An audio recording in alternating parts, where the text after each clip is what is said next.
Hi, my name's Pat Taylor, and we're here at the Taylor-Mesilla State Monument Historic Site, and we're going to be talking about some of the work we've been doing the past year on the project. What we're looking at here is we're on the north facade, and right now what we're looking at is we see a finished textured lime plaster wall, and there's a lot of work we have left to do, lime wash and such, but the amount of work that went into this before we got to this point of the finished lime plaster was pretty tremendous. We had a cement plaster over this building that was put on in the late 1970s, and unfortunately we had taken the what was left of the original lime plaster off from the early 1900s and had it replaced with cement plaster, and that's when all our problems began because of the moisture through capillary action and the salt degrading the base of the adobe. So as we began working on this, we realized we were going to have some problems.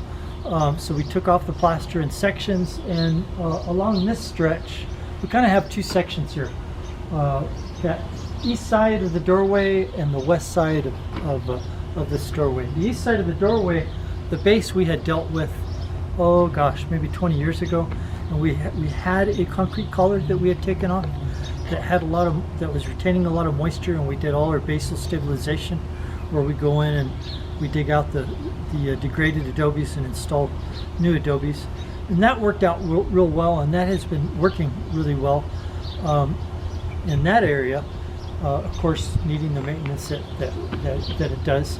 And then when we came on this side, this was all cement plastered. And when we first started, we ended up realizing that we had some damage that was full depth of the wall. The adobes measure about 11 inches by 21 inches by 4 inches thick. And we had lost probably a good 2 to 3 to 4 courses of adobe. And in doing our stabilization, you know, we have to work in very small lengths to be able to support the rest of the wall as we take out those adobes.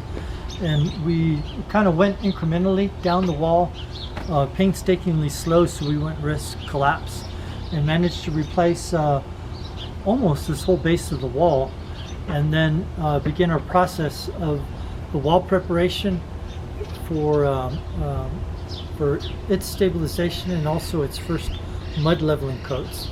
With the lime plaster, we used an old technique called rajuelar, R-A-J-U-E-L-A-R, and it literally translates to lattice.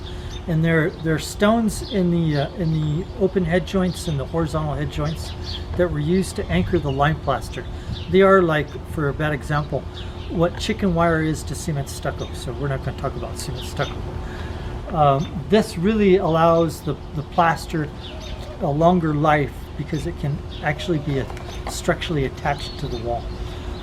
So we did our stone work, we did our mud plaster work, and then we had three different coats of lime plaster. We had a first coat that was about a ½ inch thick.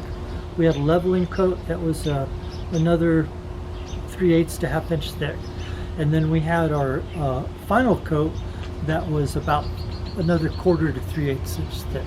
So in total we have anywhere from 3/4 to about 1 inch thick of lime plaster. We're going to be lime washing this here shortly to match this existing building that's behind us, and then we're also going to be taking care of the grade right in here. We've always had a problem with water not moving out of this passageway very fast. So we changed the grade to split the grade fall so we could move the water out more effectively.